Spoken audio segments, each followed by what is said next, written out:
Le traité de l'âme d'Aristote, livre second, chapitre 5, sommaire. Théorie générale de la sensibilité, c'est une simple puissance qui a besoin du dehors pour entrer en acte et arriver à sa perfection.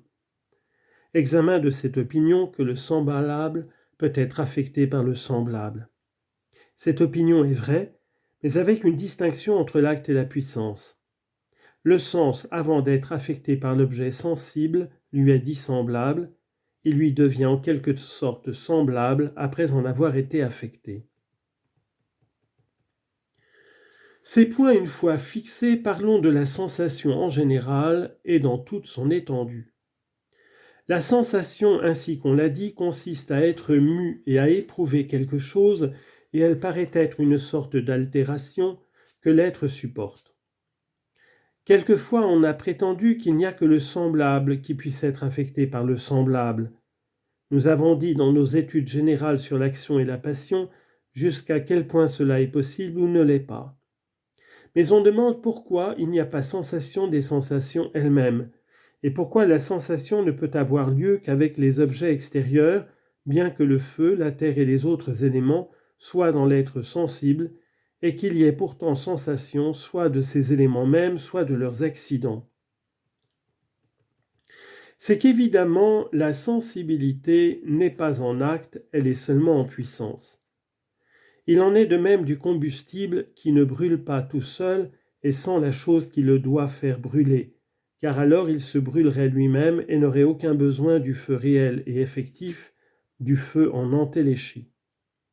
Mais comme sentir a pour nous une double acception, et que l'être qui entend et qui voit en puissance, nous disons qu'il voit et qu'il entend, quoiqu'il soit endormi, tout aussi bien que nous le disons de l'être qui agit réellement, il faut distinguer dans la sensation ce double sens et reconnaître d'une part la sensation en acte et de l'autre la sensation en puissance.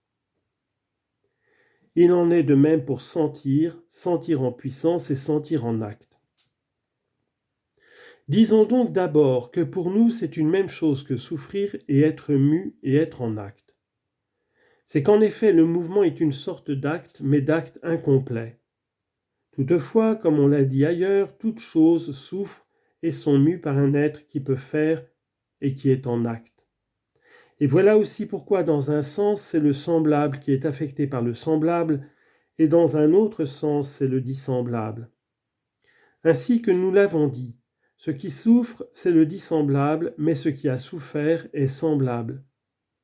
Il faut en outre distinguer même pour la puissance comme pour la réalité parfaite ou entéléchie, car ici nous parlons de toutes deux d'une manière absolue. Ainsi nous disons qu'un être quelconque est savant, comme par exemple nous dirions que l'homme est savant, parce que l'homme fait partie des êtres qui sont savants et qui ont la science. Mais aussi nous disons également d'un homme qu'il est savant quand il possède la grammaire. Pourtant ces deux hommes ne peuvent pas de la même façon. L'un peut savoir parce qu'il a tel genre et telle matière, l'autre peut employer son savoir dès qu'il le voudra, en supposant toujours que rien du dehors ne vienne faire obstacle.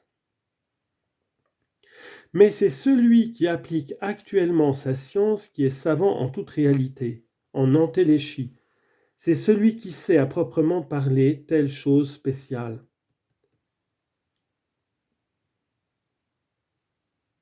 Par exemple, ces deux premiers hommes sont donc l'un et l'autre savants en puissance, mais l'un est savant parce qu'il a été modifié par l'étude, qu'il a fait passer souvent d'un état tout contraire à l'état où il est.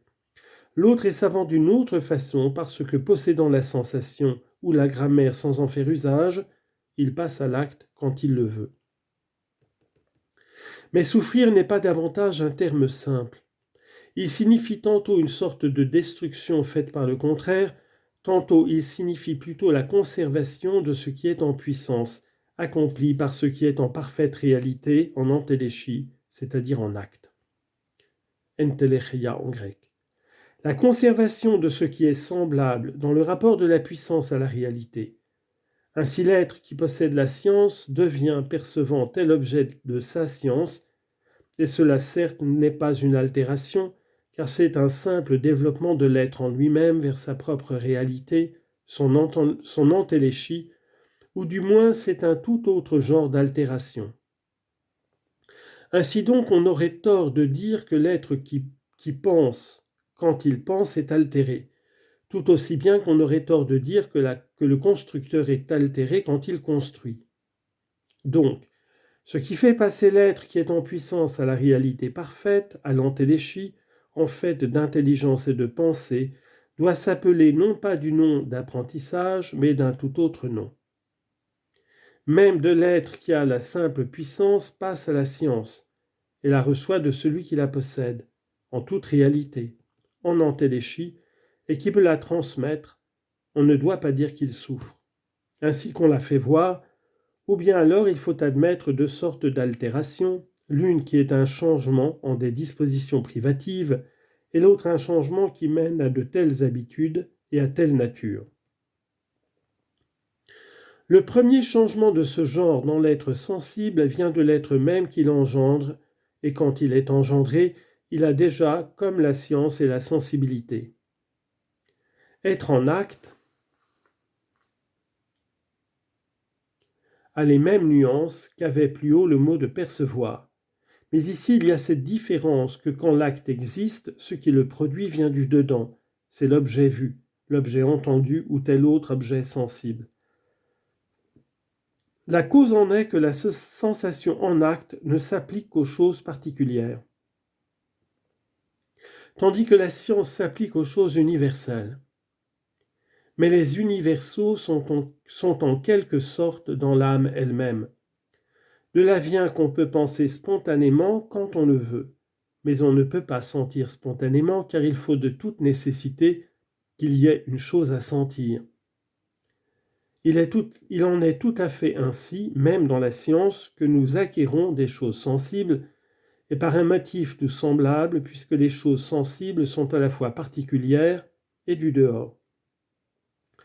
Nous retrouverons encore l'occasion d'éclaircir ceci davantage. Pour le moment, bornons-nous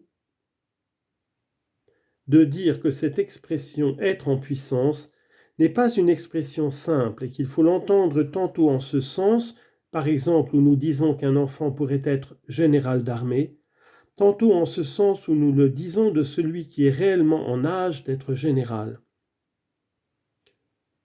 Le mot de sensibilité a tout à fait les mêmes nuances. Mais comme cette différence n'a pas reçu de nom spécial, bien que nous ayons dit pourtant que ces acceptions sont distinctes et comment elles le sont, nous avons dû nécessairement nous servir des mots souffrir et être altérés comme d'expressions reçues. Mais l'être qui sent est en puissance à peu près comme est en réalité en entéléchie l'être senti, ainsi qu'on l'a dit. Il n'est donc pas semblable quand il souffre, mais quand il a souffert, il est rendu semblable et il est comme l'objet même qui l'affecte.